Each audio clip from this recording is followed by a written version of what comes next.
can tell you, Iran is not seeming to learn what they need to be learning after two different iterations of conflict with the United States and Israel.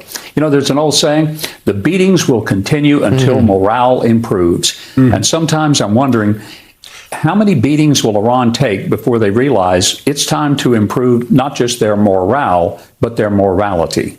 Well, you know, obviously we're into this now, and it is an election year, and you're a smart politician, a very successful politician over the years.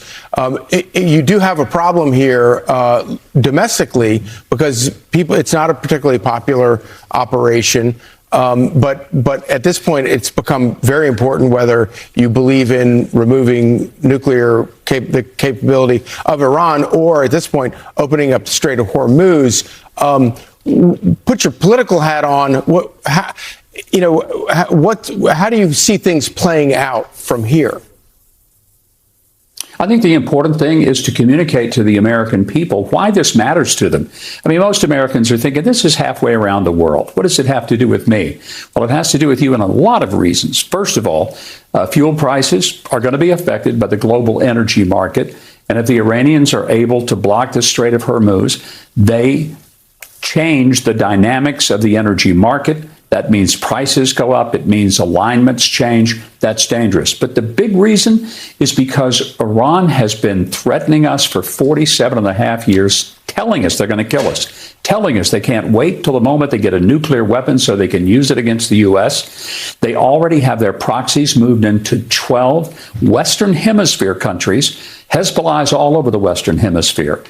And if Americans don't understand that the ultimate goal that they have had, and they've said it consistently for all these years, is death to America, they're not kidding. So it's time for us to wake up. President Trump did, thank goodness, and he's the first president that really has acted upon this threat that has been hanging over our heads for all these many years. You know, Ambassador, I hear what you're saying, and thank you so much for being here with us today and the work that you're doing. You had said how many beatings to essentially get Iran to correct their behavior? Well, I think that's a question a lot of Americans are asking themselves. You know, you look at the efforts against Iran so far, why hasn't it accomplished that goal? Why hasn't it gotten them to correct their behavior yet? The big reason, Lisa, is because the Iranian regime really is much more able to absorb the pain. They don't care. They don't care if they kill 60,000 of their own people in the course of just shutting down the protests. They're also a regime that, frankly, doesn't think like a government should think. They're not thinking in terms of their future. This is a government that is based on a radical theological basis, not a geopolitical one. So if anyone understands that they don't just sit down at the negotiating table and say, what would be good for our people? So they will don't it care ever what's work? good for their people. So will it ever work? Well, here's one thing that has happened. The Iranian regime is weaker than it has been in 47 years. The infliction of harm to them and of pain to them is not something that is imagined. Their ability to produce a nuclear weapon has been greatly set back. But their missile capacity, unfortunately, has grown. And in 1 year, they went from being able to deliver a ballistic missile from 2,000 kilometers to over 4,100 kilometers. That puts their capacity to touch any city in most of Europe: London, Paris, Berlin, Rome. All of those cities are now in the just sights of Iran. How long will it be before they can launch one toward the United States? That's why we have to take them seriously, and we cannot ever allow them. And this is where the president has been so incredibly consistent. They'll never have a nuclear weapon. They won't enrich uranium, and they're going to have to stop killing their people and building up an arsenal of ballistic missiles.